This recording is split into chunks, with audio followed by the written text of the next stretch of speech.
एतदर्थम् अद्य मिलामः व्यावसायिकक्षेत्रस्य अग्रगण्यं कौशलप्रशिक्षणपरस्य विशेष विश्वविद्यालयस्य कुलपतिं डॉक्टर राज नेहरू वर्यम्। एतेन महोदयेन सह संवादं साधितवान् अस्मदीयः सहयोगी गवीशत् द्विवेदी।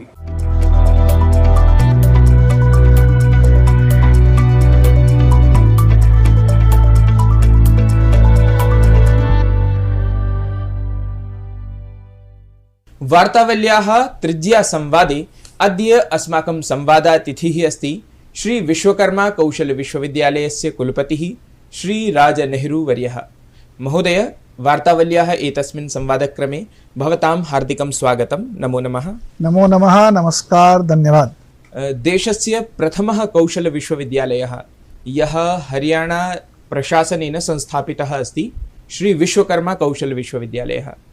प्रायः एतस्य विश्वविद्यालयस्य 7 वर्षाणि अपि पूर्णानि जातानि। भवान् एतस्य विश्वविद्यालयस्य संस्थापककुलपतिः अस्ति। वस्तुतः कीदृशी आसीत् एतस्य विश्वविद्यालयस्य संकल्पना, अथ च अधुना कथम् एषः विश्वविद्यालयः कार्यं कुरुते? पहले तो मैं आपका बहुत बहुत आभार व्यक्त करूंगा और ये मेरा सौभाग्य है कि आज मुझे एक देव भाषा में इस इंटरव्यू में सम्मिलित होने का अवसर मिला है। मैं दुर्भाग्यपूर्ण वश से मैं संस्कृत सीख नहीं पाया, परंतु आप जब बात कर रहे थे तो आपका हर एक शब्द मुझे ऐसा लग रहा था जैसे मैं समझने की कोशिश भी नहीं कर रहा हूँ, मुझे अपने आप समझ में आ रहा है। सबसे पहले तो इस अवसर के लिए आपका बहुत बहुत धन्यवाद। दूरदर्शन का बहुत बहुत धन्यवाद जो संस्कृत में इस प्रकार की प्रक्रिया और गतिविधियों को चला रहा है। स्वागत। जहाँ तक विश्वविद्यालय के विजन की बात है, इस विश्वविद्यालय का विजन एक खास स्वरूप को लाने के लिए बनाया गया था। हम जब जानते हैं देश दुनिया में शिक्षा और बदलते युग की मांग दोनों के बीच में समन्वय बहुत ज़रूरी हो गया है और शिक्षा मार्केट के अनुरूप, ज़रूरत के अनुरूप अपने युवाओं को तैयार करे, आज के आधुनिक युग के लिए उनको तैयार करे, ये शिक्षा के ऊपर बहुत बड़ी ज़रूरत है। इस ज़रूरत में कौशल विश्वविद्यालय के ऊपर एक ऐसी जिम्मेवारी आई कि उन्हें नवाचारी मॉडल के रूप में, जहाँ पे नवाचार को प्राथमिकता देते हुए शिक्षा और कौशल के समन्वय से हम आजीविका को अचीव कर सकें। और उस प्रोसेस में जो आज एक युवा वर्ग है, उसे हमारी जो शिक्षा है इस कौशल विश्वविद्यालय की, ये न केवल उसको जॉब रेडी बनाए, जॉब सीकर बनाए, बल्कि जॉब प्रोवाइडर भी बनाए। हम पिछले 7 वर्षों में बहुत सारी नई चीज़ें इस विश्वविद्यालय के माध्यम से ला चुके हैं। जैसे सबसे बड़ी चीज़ आज वर्क इंटीग्रेटेड एजुकेशन को लाना, यानी उद्योग के साथ मिलकर शिक्षा का और कौशल का निर्माण करना और उसमें इस प्रकार के क्रेडिट मॉडल को तैयार करना जिसमें बच्चे को न केवल क्लास और वर्कशॉप में ही क्रेडिट्स अर्न करने हैं अपने डिग्री डिप्लोमा के लिए, बल्कि उसे उद्योग में भी, मार्केट में भी काम करना है ताकि वहाँ से भी उस काम के द्वारा वो क्रेडिट अर्न कर सके और ये एक dual model of education Bharat के अंदर स्थापित हो।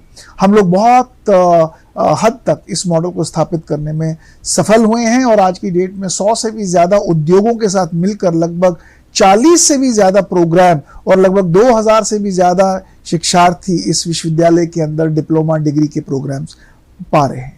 योगः कर्मसु कौशलम् इति अस्ति भगवद्गीतायां। पुनश्च भवतः विश्वविद्यालयस्य ध्येयवाक्यमपि एतदस्ति। कुलपतिरूपेण तु भवान् अत्र कौशलपरकशिक्षां यच्छन्नेव अस्ति।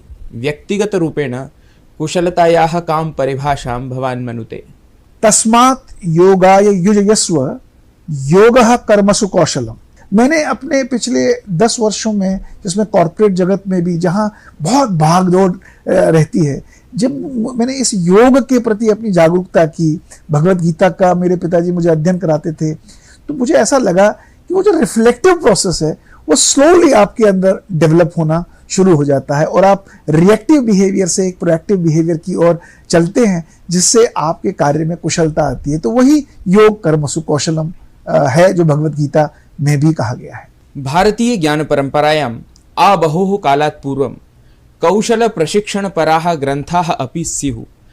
ततः कानिचन उदाहरणानि भवान् वक्तुं शक्नुयात्? भारत के ग्रंथों को अगर देखा जाए तो इतने सारे ग्रंथ बड़े हैं जिनका अगर हम अवलोकन करना शुरू करें तो एक जीवन एक व्यक्ति का निकल सकता है। जैसे हमारे यहाँ कहा जाता है विमान शास्त्र भारत के अंदर प्राचीन युग में रहा करता था।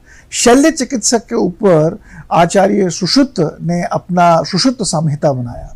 चरक संहिता भारत के अंदर रहा। मैं तो हैरान हूं कि भारत के अंदर एंशिएंट एजुकेशन सिस्टम में हमारे यहाँ पे पूरा एक इसके ऊपर डॉक्ट्राइन लिखा गया और उस डॉक्ट्राइन का नाम है वीर मित्रोदया।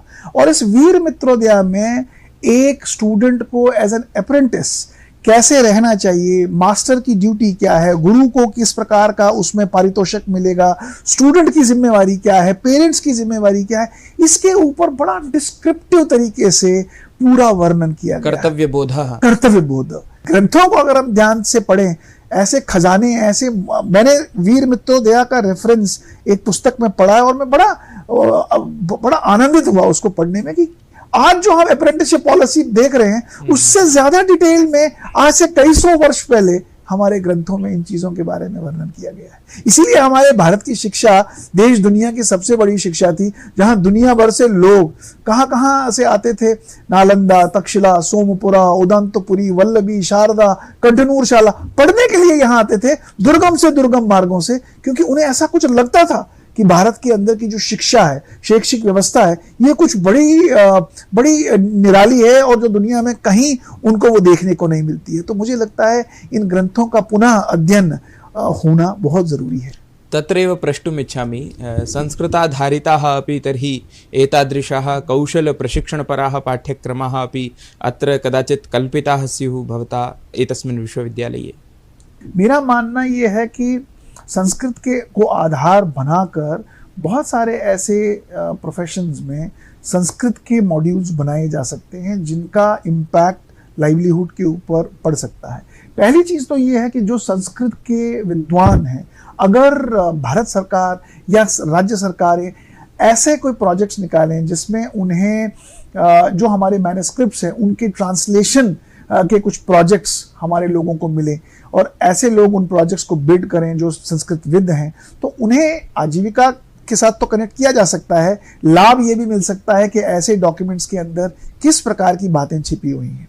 जहाँ तक शॉर्ट टर्म प्रोग्राम्स है, मुझे लगता है योगा के साथ संस्कृत को जोड़ा जा सकता है और दोनों के समन्वय से अच्छे प्रोग्राम्स किए जा सकते हैं। संस्कृत के माध्यम से बहुत सारे और भी ऐसे कोर्सेज हैं जहाँ पे उसकी बहुत बड़ी डिमांड हो सकती है। जैसे आज जर्नलिज्म को हम देखते हैं, जर्नलिज्म के अंदर संस्कृत का बहुत बड़ा योगदान हो सकता है। न केवल भारत में, बहुत सारे पश्चिमी देशों में आज संस्कृत के अपने विभाग हैं और अगर भारत के अंदर भी हमारे संस्कृत के जो जर्नलिज्म के विभाग हैं और वो ऐसे देशों के साथ और लोकल मीडिया के साथ भी उसको कनेक्ट करें, जैसे आज आप संस्कृत में इतना अच्छा कार्यक्रम कर रहे हैं और अगर मैं भी संस्कृत को पढ़ना सीखूं और कल ये पूरा कार्यक्रम संस्कृत में चले तो बहुत अच्छा इसका परिणाम निकल सकता है। साथ ही में हमारे यहाँ जितने भी कर्म कांड हैं, आज कर्म कांड के अंदर भी संस्कृत के बहुत अच्छे कोर्सेज बनाए जा सकते हैं जिसमें हम हमारे जो यूथ हैं उनको उन कर्म कांड के प्रोग्राम्स के अंदर उनको ट्रेन किया जा सकता है और इसको हमारे देश के अंदर कल्चर को भी रीएस्टैब्लिश करने में एक सहायता मिलेगी और लैंग्वेज को भी सहायता मिल सकती है। टेक्नोलॉजी में जैसे आर्टिफिशियल इंटेलिजेंस है, कोडिंग है या साइबर सिक्योरिटी है, जिसमें बैकएंड में बैठ के एक व्यक्ति को केवल दिमाग लगाना है, इन क्षेत्रों में भी कोर्सेज किए जा सकते हैं। मैं जब भी दुनिया में घूमता था, चाहे वो स्विट्जरलैंड है, जर्मनी है, स्वीडन है, पोलैंड है, फ्रांस है, जर्मनी है, इन देशों में वहाँ की लोकल लैंग्वेज में ही पढ़ाई और पूरा पत्राचार होता है, पूरे एजुकेशन होती है और वो सबसे सफल देश हैं, डेवलप्ड नेशंस हैं। तो मुझे लगता है कि हमें भी अपने इस भाषा को, जो हमारी देव भाषा है, इस भाषा को स्थापित करने में हमें भी आगे आना चाहिए और इस भाषा के द्वारा हम बहुत सारी चीज़ें, और संस्कृत तो वैसे भी साइंटिफिक लैंग्वेज है, अगर कोई संस्कृत सीखेगा तो उसके जो मेंटल न्यूरोनल क्लस्टर्स हैं वो इस प्रकार के डेवलप हो जाते हैं जो साइंस कहता है, जो रिसर्च कहता है कि वो बहुत सारी चीज़ों में अडेप्टेबल हो जाता है, बहुत सारी चीज़ों में फ्लेक्सिबल हो जाता है, उसकी जो थिंकिंग कैपेबिलिटी है वो बढ़ जाती है। तो मुझे लगता है कि संस्कृत को संस्कृत और देश भर में इसकी एक्सेप्टेंस भी है, हर राज्य में इसकी एक्सेप्टेंस है। इसको हमें पुनः जीवित देश के अंदर करना चाहिए और उसके लिए और कदम उठाने की आवश्यकता है। महोदय, भवान् एतस्मै संवादाय समयं कल्पितवान्, तदर्थं भवते हार्दिकधन्यवादान् ज्ञापयामि। नमो नमः। नमो नमः, धन्यवाद मुझे इस अवसर के लिए देने के लिए।